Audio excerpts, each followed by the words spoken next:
Bonjour à tous, bienvenue dans ce 6e Si on parlait sport de la saison sur TV 78, l'émission à ne surtout pas manquer sur vos écrans, également en podcast si vous êtes un passionné de sport local, et surtout à regarder bien au chaud avec un plaid quand il fait froid dehors pour m'accompagner à l'approche des fêtes de fin d'année. Les meilleurs chroniqueurs du monde comme toujours, présentation en musique comme d'habitude.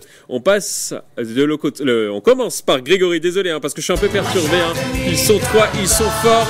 On passe de l'autre côté, lui va réchauffer ce plateau, j'en suis sûr, il nous apporte le soleil de l'Italie. Il est toujours chaud bouillant pour participer à cette émission. Notre Italian lover Grégory Canale est encore avec nous dans cette émission.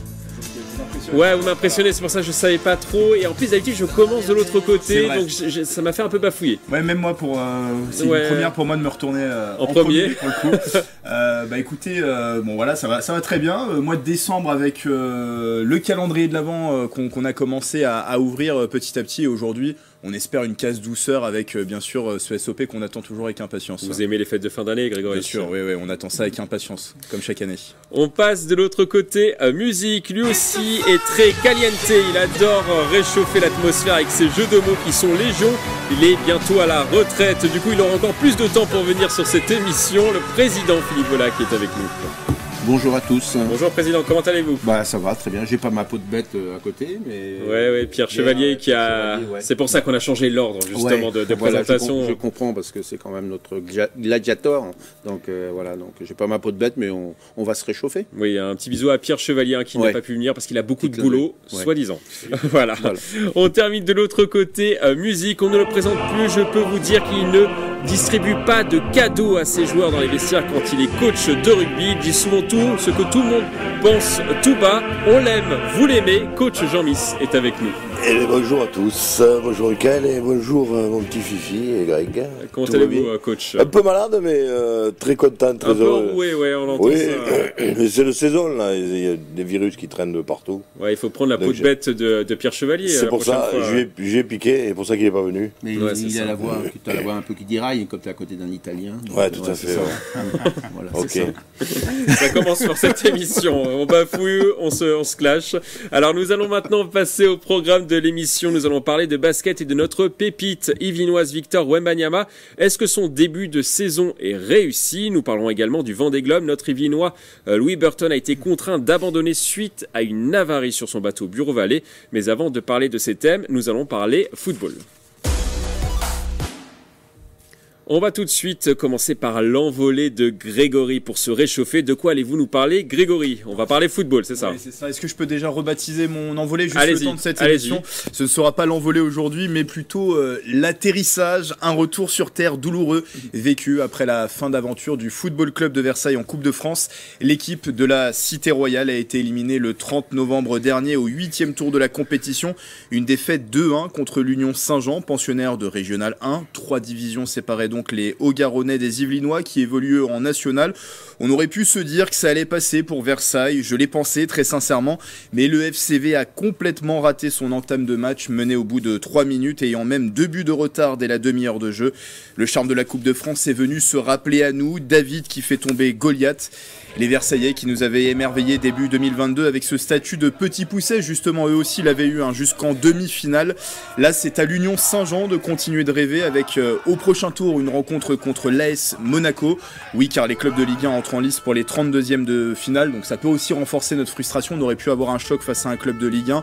Dommage, pas de rencontre de gala pour nous, mais un retour à la réalité, celui d'une situation compliquée, celui même, parce que c'est un retour à la réalité d'une situation compliquée en national et d'une mayonnaise qui a du mal à prendre avec le nouveau coach Jordan Gonzalez.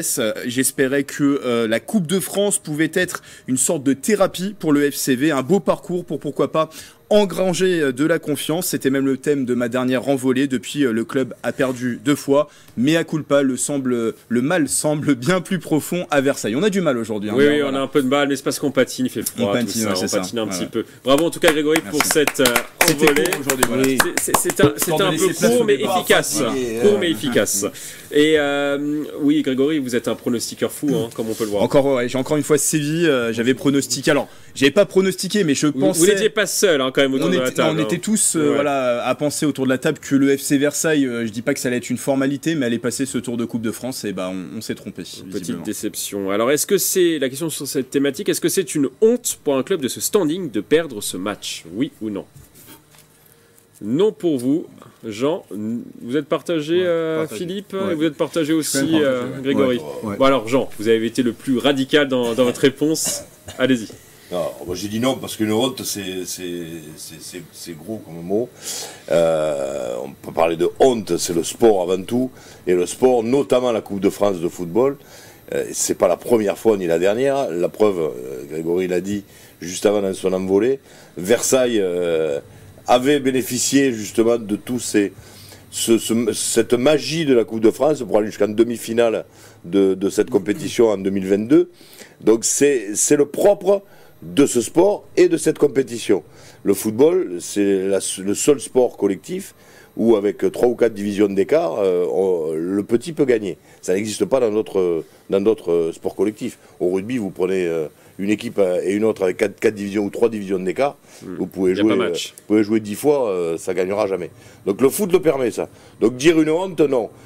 Que ce soit malvenu, oui, parce que, encore une fois, Greg l'avait dit, c'est vrai qu'il était bien condensé, son envolée. Félicitations. Simple mais efficace. Simple mais efficace. Parce que, effectivement, ils auraient eu besoin d'engranger de la confiance dans cette compétition pour essayer de démarrer enfin leur saison et surtout pouvoir essayer d'atteindre les objectifs qui se sont fixés et qui sont loin, malheureusement, d'être en chemin de le faire. Voilà. Philippe Volac, qu'est-ce que vous en pensez? Vous étiez partagé. J'étais partagé. Bon, le pronostic, j'étais pas bon non plus. J'avais donné. Je voyais pas quand même Versailles se faire battre par une 6e division. Mais je pense qu'ils ont honte non plus pour vous. C'est pas une honte. Même si le président, juste après à chaud sur les réseaux sociaux, il dit déception, honte. Il le dit. Honte, frustration, incompréhension, doute, c'est le président qui l'a dit sur les réseaux sociaux. Il n'en a pas dormi de la nuit parce qu'en fin de compte, c'est celui qui perd qui est le plus frustré, qui a le plus la honte. En fin de compte, c'est la joie de lui. Et puis il y a quand même un tifo quand ils sont arrivés. Un tifo, c'est pas Versailles ici, un gros tifo pour les supporters on voit souvent ce genre de tifo sur les terrains. Et puis bon, je pense qu'ils sont pas rentrés en plus dans le match. Ils ont pris un but au bout de 3 minutes de jeu. C'était trop facile. Un autre avant la demi-heure de jeu. Après, ils sont revenus au score à la 55e. Je me dis, à la 55e, il reste quand même du temps pour pouvoir égaliser et même gagner le match avec la division, l'écart qu'il y a. Et en fin de compte, ils n'ont pas fait les paris, ils n'ont pas réussi. Non, pour moi, c'est quand même une vraie déception. Je veux dire. Après, quand tu tombes en plus contre une grosse équipe, tu peux faire, je veux dire, du chiffre et au niveau financier et tout, et surtout d'aller plus loin. Donc je suis très déçu. Est-ce qu'ils n'ont pas atteint peut-être un plafond de verre, finalement, Grégory? C'est difficile à dire sur cette Coupe de France. C'est vrai que c'est une compétition particulière. Après, il y a la Coupe de France, mais ça ne va pas non plus super bien en championnat. En fait, voilà, moi, mon souhait lors de ma dernière envolée, c'était de dire pourquoi pas faire un beau parcours en Coupe de France, aller titiller un club de Ligue 1. Là, il y aurait peut-être eu l'AS Monaco, c'est en tout cas l'Union Saint-Jean, c'est le tirage qu'a eu l'Union Saint-Jean sur ce tour des 32e de finale. C'est difficile de se positionner après ce 8e tour perdu par Versailles, parce que la Coupe de France, c'est aussi tout le charme de cette compétition fait que il peut y avoir, voilà, je le disais, des David qui font tomber des Goliaths. Maintenant, oui, on attendait un peu plus.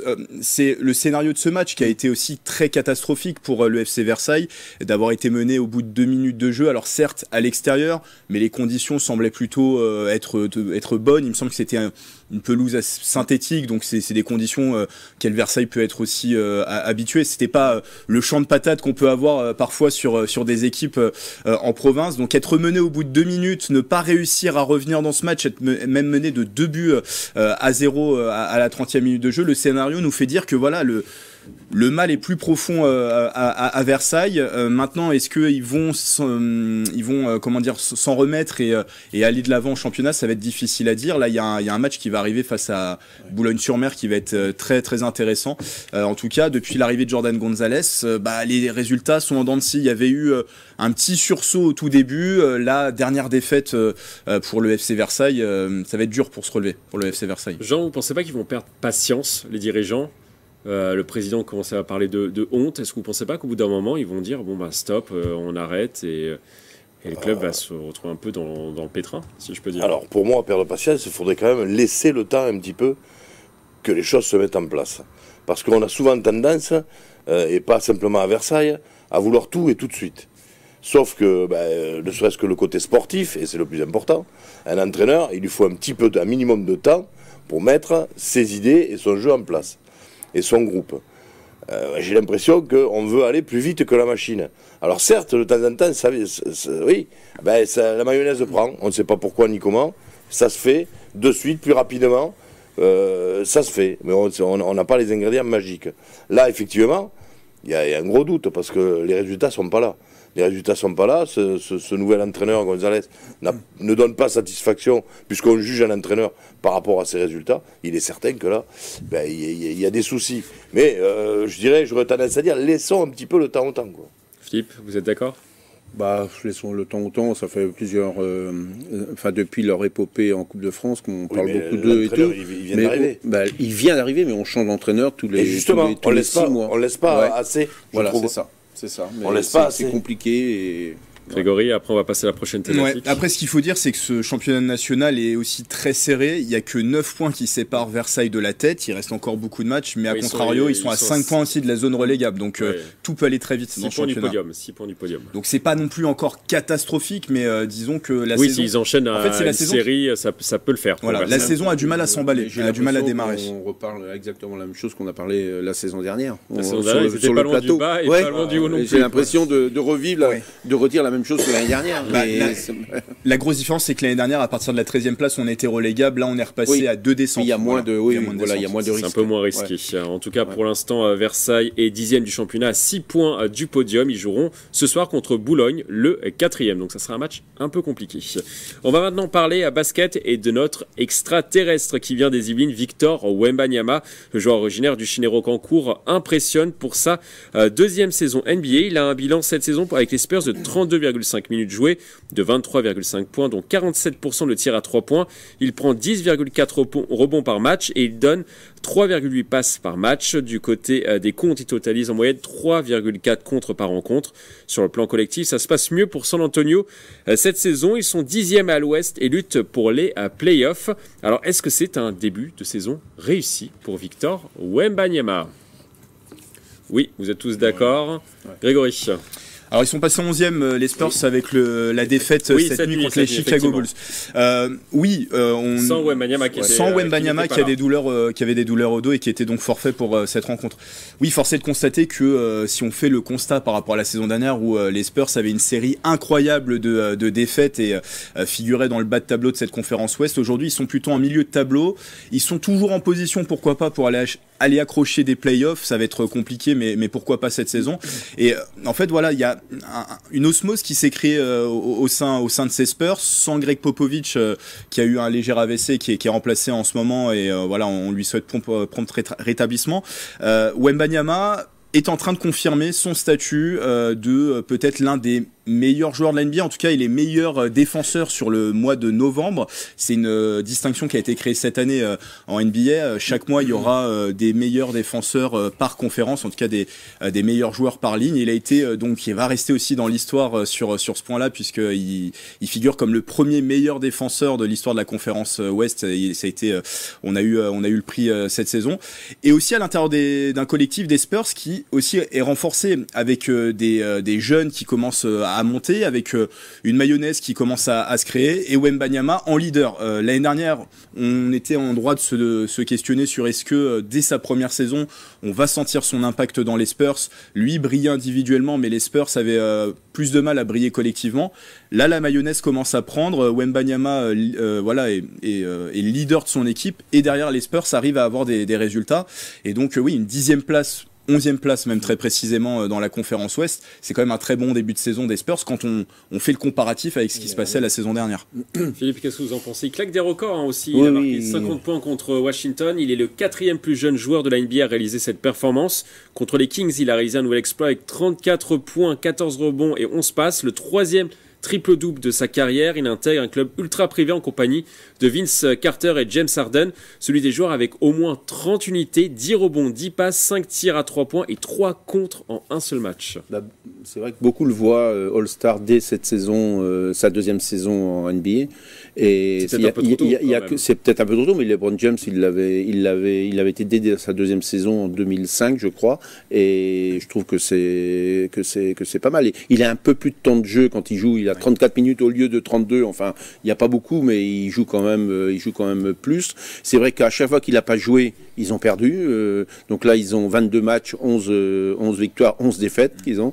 Et c'est vrai qu'à chaque fois qu'il n'a pas joué, ils ont pas gagné. On l'a encore vu cette nuit en marquant 124 points. Je crois qu'ils ont perdu 139 à 124 ou quelque chose comme ça. C'est quand même impressionnant.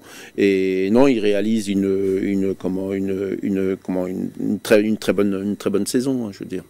Jean, il est encore très jeune, hein, mais il n'a même pas encore 21 ans. Il va les avoir le 4 janvier prochain. Non, mais bon, on le dit à chaque fois sur ce plateau, c'est un extraterrestre, quoi, du basket. Maintenant, on en est de plus en plus sûr. Au départ, on disait laissons-le grandir, laissons-le s'affirmer. Là, de sortie en sortie, il affole tous les compteurs. Donc il continue, ce sera un grand joueur, c'est déjà un grand joueur, et ce sera un très grand joueur. Après, il est à l'intérieur d'un collectif. Donc on ne peut pas logiquement attribuer les résultats de son groupe à lui-même.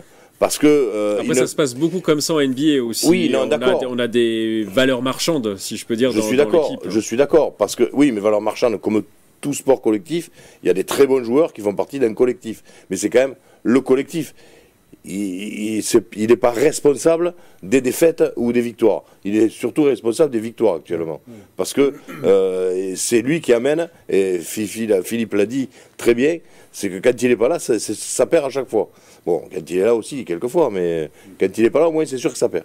Donc c'est vrai que c'est un grand joueur indispensable au collectif de son équipe, des Spurs, mais c'est pas non plus lui, on ne peut pas lui attribuer les défaites et les raisons pour lesquelles le groupe et le club ne parviennent pas à performer. On va écouter ce que dit Georges Eddy, le célèbre commentateur sportif qui vit dans les Yvelines sur Victor Wembanyama. Victor Wembanyama, l'ancien joueur de Nanterre que j'ai suivi depuis qu'il a 15 ans, et j'ai joué avec son père dans le championnat ancien dans les Yvelines pendant 8 ans. Donc là, il va être un des meilleurs joueurs au monde pendant les 15 prochaines années. Il va prendre la suite de Tony Parker en équipe de France.